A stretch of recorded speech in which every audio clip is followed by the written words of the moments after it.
सबसे बड़ी जो बात हम लोग फेस करें एक ब्लाइंड होने के नाते, वो ये है कि पहली तो ठीक है कि इधर उधर हम लोग जाते हैं तो लोगों से भी कई बार ऐसी बात सुनने को मिलती है अंधा है, या भी इस पर मैं स्टडी कर रहा हूँ। तो I am studying in MA1 Hindi. तो उस के हिसाब से देखूं तो मैं और मेरे बाकी वो बहुत सारे ब्लाइंड साथी जो स्टडी कर रहे हैं ऊंची कक्षाओं में, उन सभी को बड़े पैमाने पर बुक्स या सिलेबस उपलब्ध नहीं होते हैं। उसका रीजन ये होता है कि एक तो पहली बात है हमारे यहाँ जो प्रेसेस हैं, ब्रेल प्रेसेस हैं, वो बहुत ज्यादा कहिए तो सीमित है, क्योंकि एक दिल्ली में ब्रेल प्रेस है, वो कहाँ कहाँ की बुक्स छापेगा। तो हायर स्टडीज बुक छापना उसके लिए भी बहुत ज्यादा मुश्किल हो जाता है, क्योंकि वो प्राइवेट ब्रेल प्रेस है। और इसी तरह हमारा जो स्टेट ब्रेल प्रेस है, जमालपुर ब्रेल प्रेस, वो किन्हीं टेक्निकल प्रॉब्लम्स की वजह से वो भी बंद है, क्योंकि जिससे हमें सबसे बड़ी उम्मीद होती है कि अपना ही स्टेट हमें जब हमारी सहायता नहीं करेगा तो हमें मुश्किलें आएंगी ही आएंगी, डेफिनेटली आएंगी। और उसके बाद एक तो बुक्स की समस्या हो गई कि अगर हमें बुक्स ही नहीं मिलेंगी हमारे सिलेबस की तो हम पढ़ेंगे कैसे। अच्छा, उसके बाद समस्या आती है अगर बुक्स कम से कम नहीं है तो कम से कम ब्रेल में नोट्स प्रोवाइड हो जाए, क्योंकि हायर क्लासेस में दूसरे लोग तो होते हैं कि बुक्स ले लेके पढ़ लेते हैं। MA में जैसे होता है कि बड़ी बड़ी लेखकों की बुक्स होती हैं, सीधा कोई गाइड या कोई थी।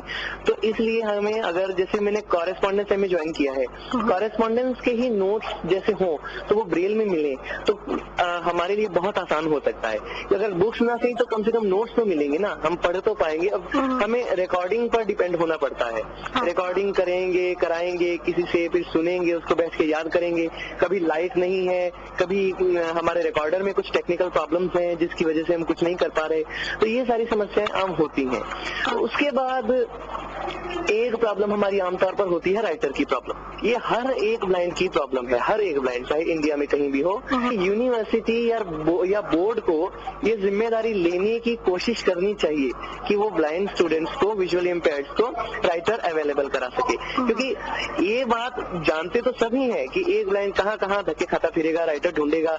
और ऊपर से कोई स्कूल मानते भी नहीं है या कॉलेजेस नहीं मानते हैं, उन्हें जूनियर राइटर देने में, अपना बच्चा भेजने में मुश्किल आती है। कई बार बच्चे भी खुद तैयार नहीं होते जल्दी से। तो अगर यूनिवर्सिटी जो है, अपनी यूनिवर्सिटी, वो एक ब्लाइंड पर्सन की सहायता करती है तो बहुत अच्छा होगा। For example Guru Nanak university है, GNDU है हमारे पंजाब में, उसका राइटर अवेलेबल कराने का प्रोसीजर बड़ा मुश्किल है। PU का भी बहुत मुश्किल है, पहले एफिडेविट बनाओ, कुछ करो, फिर उससे एप्लीकेशन लिखवाओ, कोर्ट से एफिडेविट बनवाओ। तो कुल मिलाकर के बहुत सारा एक लंबा हिस्सा हमारी स्टडी का इन्हीं सब कामों में गुजर जाता है। कभी राइटर ढूंढो, कभी फॉर्म भराओ, कभी कुछ करो, कभी कुछ करो। इक्विपमेंट्स जो है हमारे काफी ज्यादा महंगे हैं प्राइवेट ब्रेल प्रेस में। तो देहरादून जो हमारा एक गवर्नमेंट ब्रेल प्रेस है, वो एक समय था जब इक्विपमेंट्स सस्ते दामों पर अवेलेबल कराता था, कुछ बुक्स भी दे देता था, लिटरेरी बुक्स देता था। क्या हालत है कि वहाँ सब कुछ खत्म होने की कगार पर है, उनकी अपनी बुक्स कोई और छाप रहा है, वो कुछ नहीं कर रहे। तो कुल मिलाकर के ये है कि हर और एक करप्शन भी है कि लोगों ने, जैसे देहरादून ही है, एक इंस्टीट्यूशन चल रहा है पर वो कर कुछ नहीं रहा, और बहुत सारे छोटे छोटे ऐसे होम्स हैं जो कुछ नहीं कर पा रहे और ना ही शायद करना चाह भी नहीं रहे, या क्या बात है। तो ये समस्याएं हैं बहुत बड़ी बड़ी।